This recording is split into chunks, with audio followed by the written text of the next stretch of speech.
Voyages et aventures du capitaine Hatteras. Les Anglais au pôle Nord. Le Forward.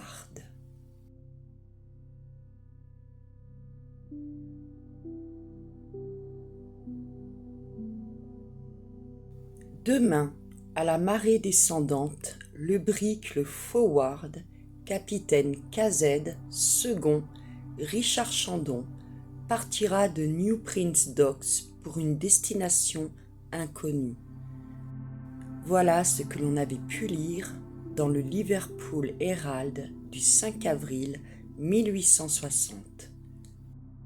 Le départ d'un brick est un événement de peu d'importance pour le port le plus commerçant de l'Angleterre. Qui s'en apercevrait, au milieu des navires de tout tonnage et de toute nationalité, que 2 lieues de bassin à flot ont de la peine à contenir ? Cependant, le 6 avril, dès le matin, une foule considérable couvrait les quais de New Prince Docks. L'innombrable corporation des marins de la ville semblait s'y être donné rendez-vous. Les ouvriers des wharfs environnants avaient abandonné leurs travaux, les négociants leurs sombres comptoirs, les marchands leurs magasins déserts. Les omnibus multicolores qui longent le mur extérieur des bassins déversaient à chaque minute leur cargaison de curieux. La ville ne paraissait plus avoir qu'une seule préoccupation, assister au départ du Forward. Le Forward était un brick de 170 tonneaux muni d'une hélice et d'une machine à vapeur de la force de 120 chevaux. On l'eût volontiers confondu avec des autres bricks du port, mais il n'offrait rien d'extraordinaire aux yeux du public. Les connaisseurs remarquaient en lui certaines particularités auxquelles un marin ne pouvait se méprendre.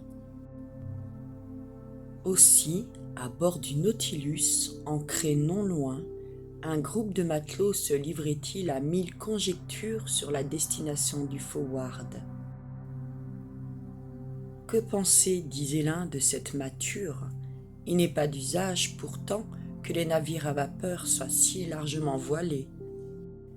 Il faut, répondit un quartier-maître à large figure rouge, il faut que ce bâtiment-là compte plus sur ses mâts que sur la machine, et s'il a donné un tel développement à ses hautes voiles, c'est sans doute parce que les basses seront souvent marquées.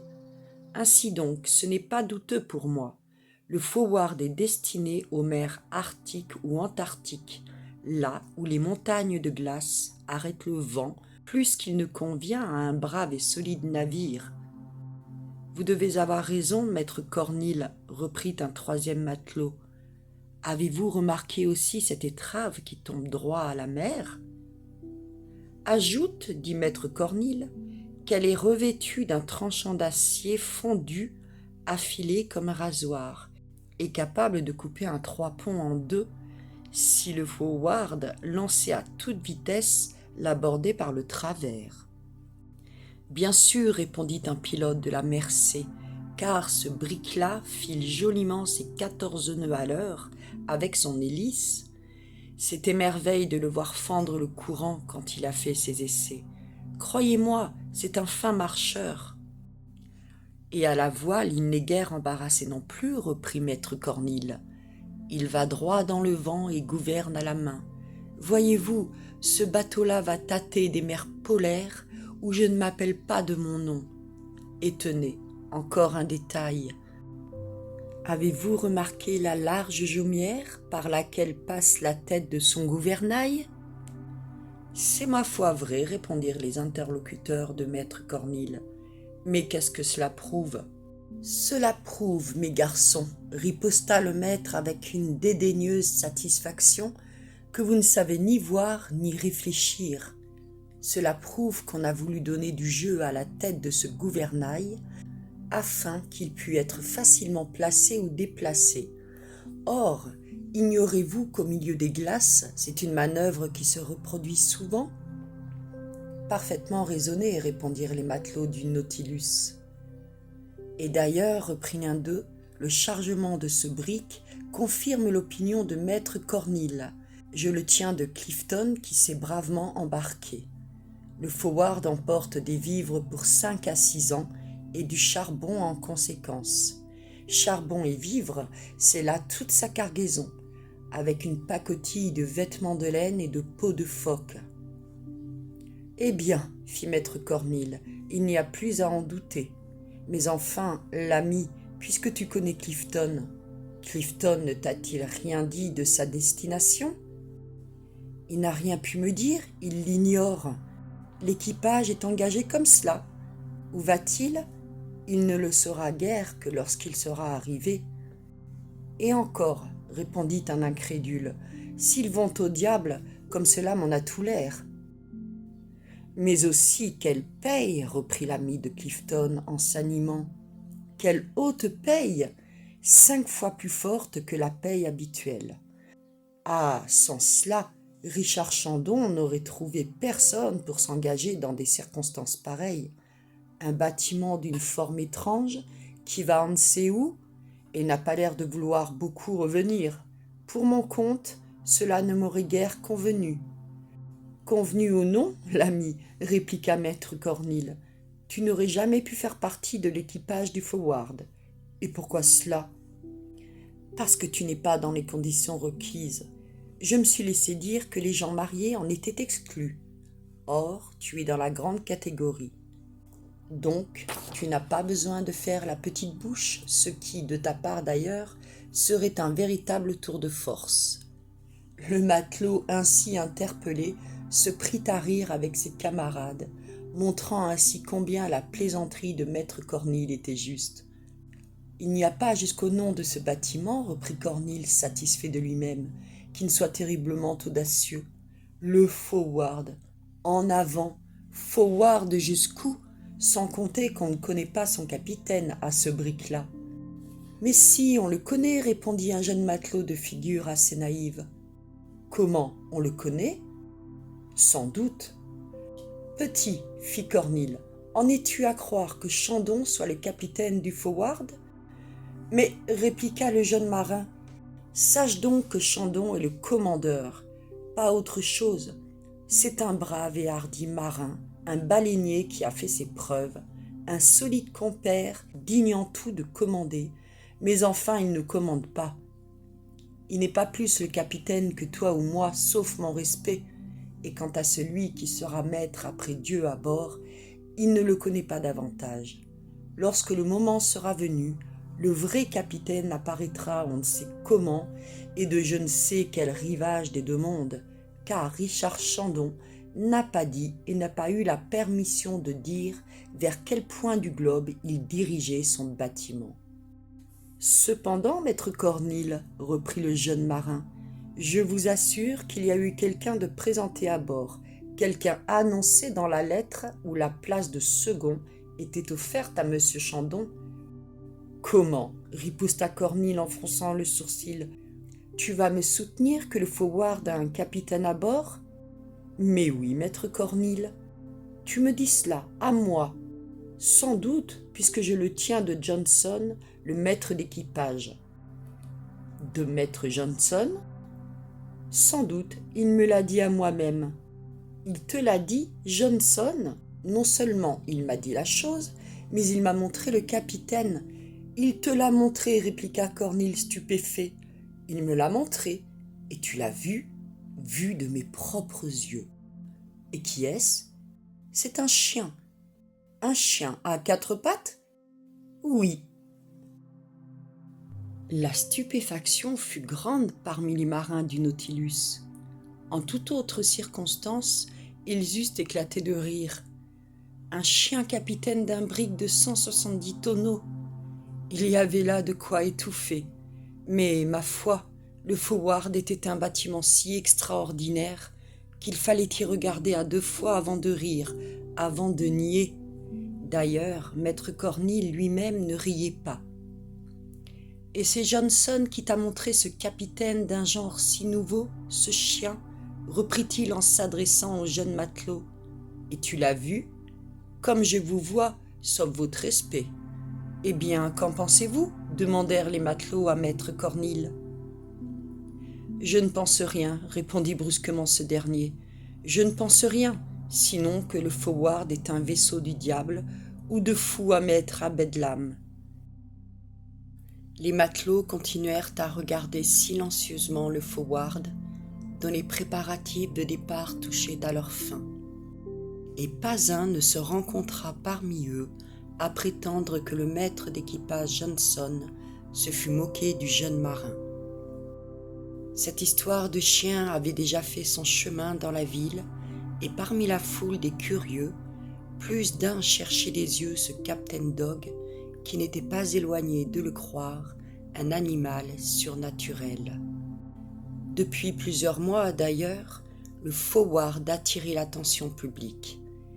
Ce qu'il y avait d'un peu extraordinaire dans sa construction, le mystère qui l'enveloppait, l'incognito gardé par son capitaine, la façon dont Richard Chandon reçut la proposition de diriger son armement, le choix apporté à la composition de l'équipage, cette destination inconnue, à peine soupçonnée de quelques-uns, tout contribuait à donner à ce brick une allure plus qu'étrange. Pour un penseur, un rêveur, un philosophe au surplus, rien d'émouvant comme un bâtiment en partance. L'imagination le suit volontiers dans ses luttes avec la mer, dans ses combats livrés au vent, dans cette course aventureuse qui ne finit pas toujours au port, et pour peu qu'un incident inaccoutumé se produise, le navire se présente sous une forme fantastique, même aux esprits rebelles en matière de fantaisie. Ainsi du forward, et si le commun des spectateurs ne put faire les savantes remarques de maître Cornille, les on-dit accumulés pendant 3 mois suffirent à défrayer les conversations liverpooliennes. Le brick avait été mis en chantier à Birkenhead, véritable faubourg de la ville, situé sur la rive gauche de la Mersey, et mis en communication avec le port par le va-et-vient incessant des barques à vapeur. Le constructeur Scott & Co., l'un des plus habiles de l'Angleterre, avait reçu de Richard Chandon un devis et un plan détaillés où le tonnage, les dimensions, le gabarit du brick étaient donnés avec le plus grand soin. On devinait dans ce projet la perspicacité d'un marin consommé. Chandon ayant des fonds considérables à sa disposition, les travaux commencèrent et, suivant la recommandation du propriétaire inconnu, on alla rapidement. Le brick fut construit avec une solidité à toute épreuve.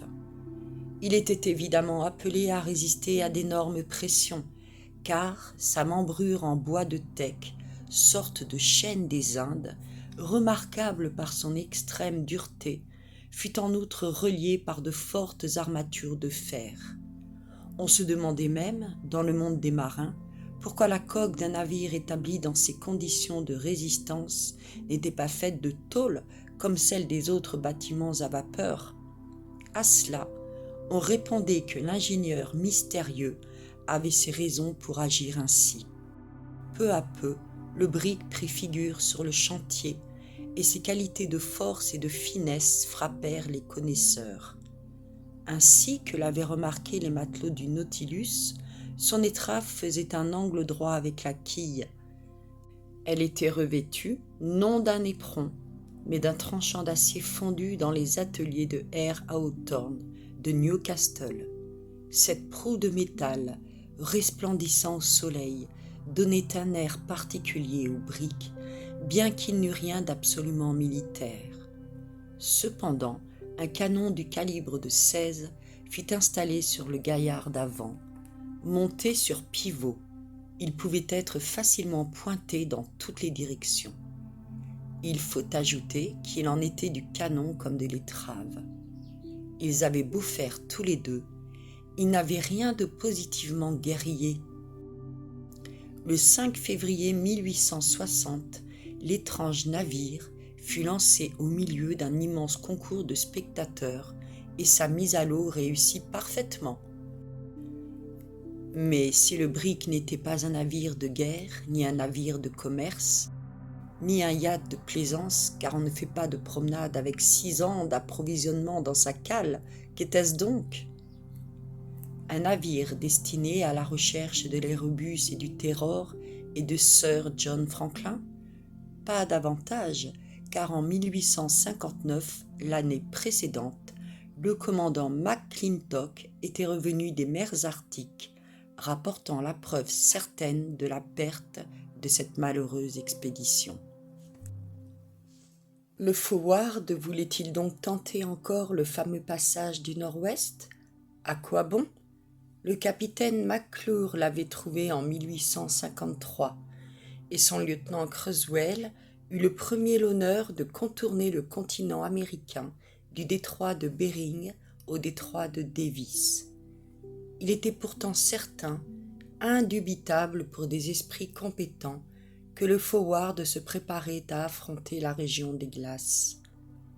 Allait-il pousser vers le pôle sud, plus loin que le baleinier Waddell, plus avant que le capitaine James Ross? Mais à quoi bon? Et dans quel but? On le voit, bien que le champ des conjectures fût extrêmement restreint, l'imagination trouvait encore moyen de s'y égarer. Le lendemain du jour où le brick fut mis à flot, sa machine lui arriva, expédiée des ateliers Air Hawthorne de Newcastle. Cette machine, de la force de 120 chevaux, à cylindres oscillants, tenait peu de place. Sa force était considérable pour un navire de 170 tonneaux, largement voilé d'ailleurs, et qui jouissait d'une marche remarquable.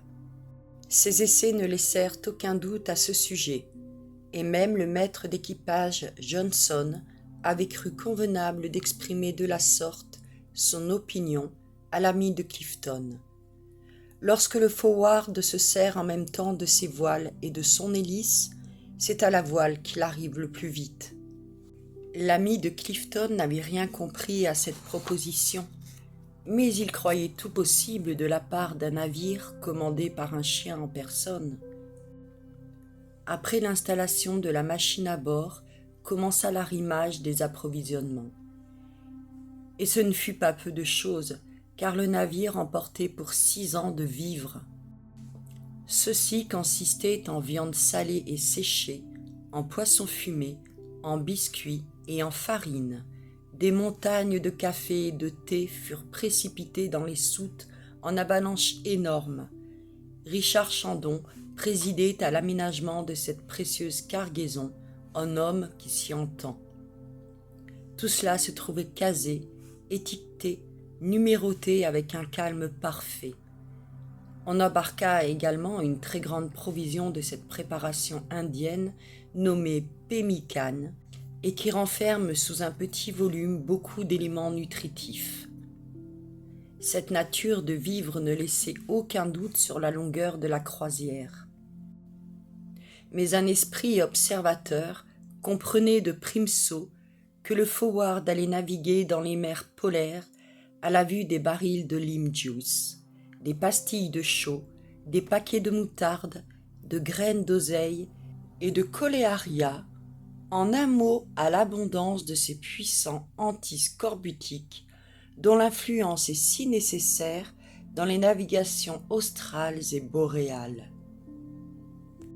Chandon avait sans doute reçu avis de soigner particulièrement cette partie de la cargaison, car il s'en préoccupa fort, non moins que de la pharmacie de voyage. Si les armes ne furent pas nombreuses à bord, ce qui pouvait rassurer les esprits timides, la soute aux poudres regorgeait, détail de nature à effrayer. L'unique canon du gaillard d'avant ne pouvait avoir la prétention d'absorber cet approvisionnement.